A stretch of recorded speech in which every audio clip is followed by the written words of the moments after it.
The MMA fortune teller. The teller, the teller, the teller, the teller, the teller, the teller.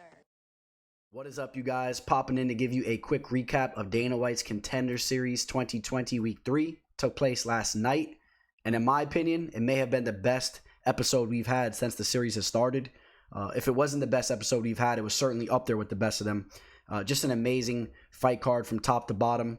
I guess the first fight was a little bit lackluster, but still was an interesting matchup. And then after that, it was just amazing fight after amazing fight. The last four, especially, we'll start off with the Kenny Cross versus Kevin Seiler fight, which was the first fight of the night.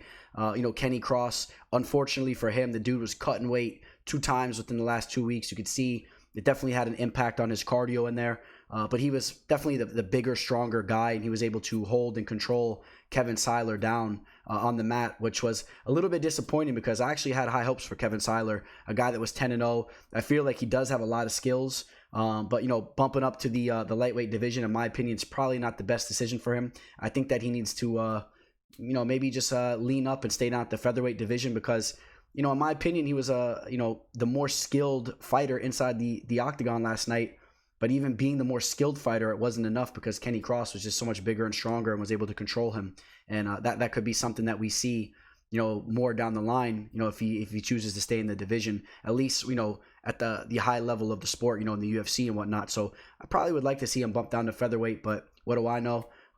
Shout out to Kevin Seiler. I think this kid is still a stud. I talked about it on the breakdown show, yesterday as well.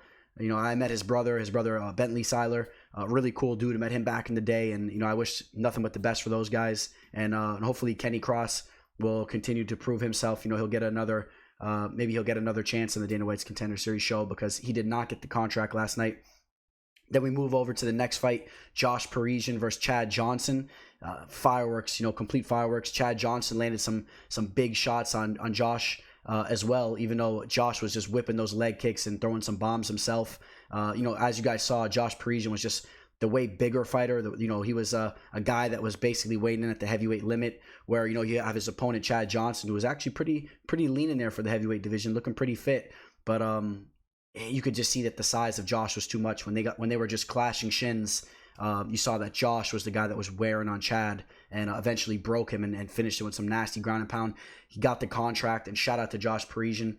I think that guy can actually be a beast. Dana White says he wants to get him in the Performance Institute, maybe get him a little bit more in shape, and I think that guy can be a terror in the division. I really think he has some potential. Then we move over to the next bout, Orion Kosi taking on Matt Dixon. This is where the night really started to take off. The Kosi brothers are the real deal. Run the tape back. Check out my prediction video from yesterday. I told you guys both the Kosi brothers have legit chances to win their fights, even though, Orion was coming in around at plus 260 or whatnot, plus 260 underdog. Not a lot of people were believing in him. I threw a little bit of money on him just to play around watching the fights last night. Cashed that. And, Orion looked like he was a beast, man. He had Uriah Faber in his corner.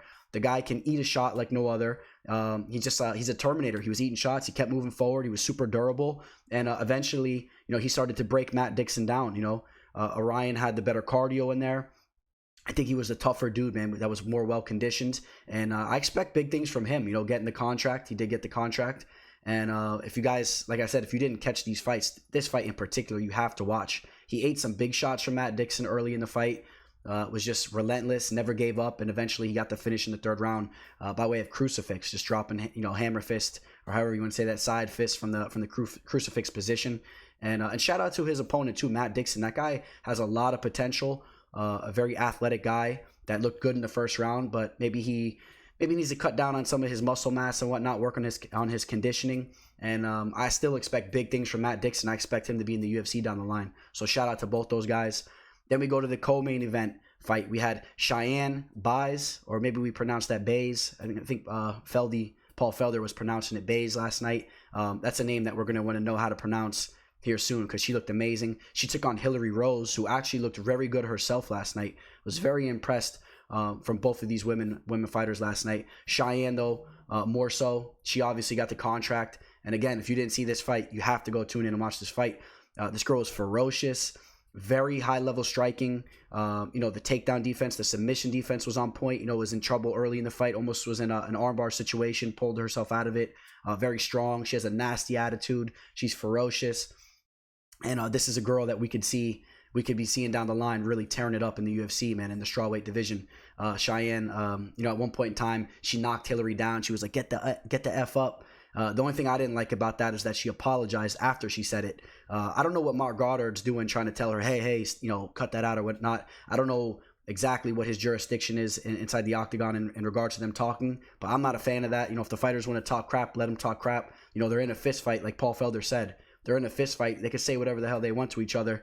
I know there's no crowd and whatnot, so we could hear it all. But, I heard Dana White at the end of the show, you throwing the F-bomb down too. When he signed Cheyenne, he said, get the F over here. So if the boss man doesn't have a problem with it, I don't know what Mark Goddard is in there making a fuss about. But nevertheless, Cheyenne Buys has high caliber striking, and I expect big things from her. And she's going to be somebody that's going to be she's going to be part of another power couple in the UFC or in the MMA game, man, because her man is also a very solid fighter too. JP Buys, we saw him fight on the Contender Series a while back. He didn't get the victory that day, but he's a young fighter and he's very talented, and I expect big things from him moving forward as well. So keep an eye on both the couple there, the power couple.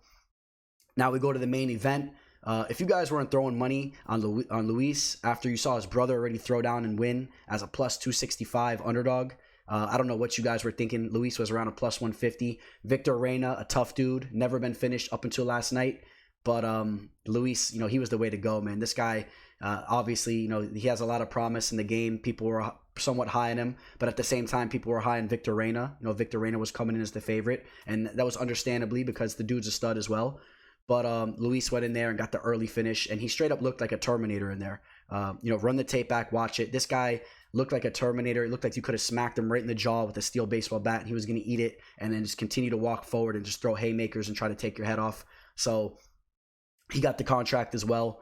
And now we got a new brother duo in the UFC, guys that are going to be hanging around in the octagon for some time as brothers. They can somewhat be compared to the Diaz brothers, the Pettis brothers. I mean, they have their own style, but again, another brother tandem inside the octagon. That's going to be exciting to watch. And I like both these guys' attitudes, man. They got a cool story. These guys are no nonsense, and they're going to be seeing a lot of knockouts from them inside the octagon moving forward. Look at their resume. That's all they do is finish fights. And I think that's going to carry over to the UFC, even towards the top of the game, man. The most high level athletes and the top mixed martial arts fighters in the world. I still think those guys are going to take a lot of those guys out.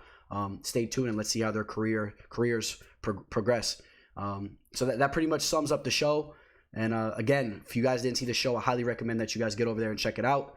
And I'm a big fan of the show, so you're going to see a lot more of these recaps of the fights and whatnot. I'm a big fan of Dana White's Contender Series show. The show continues to deliver. All right, guys. And other than that, I will be doing my Bellator breakdown on MMA Live Discussion Thursday night, 8 p.m. Eastern. I have a special guest UFC fighter joining me, and I'll do the Bellator breakdown as well. All right, guys. Signing out, The Teller. The MMA fortune teller. The teller. The teller. The teller. The teller. The teller.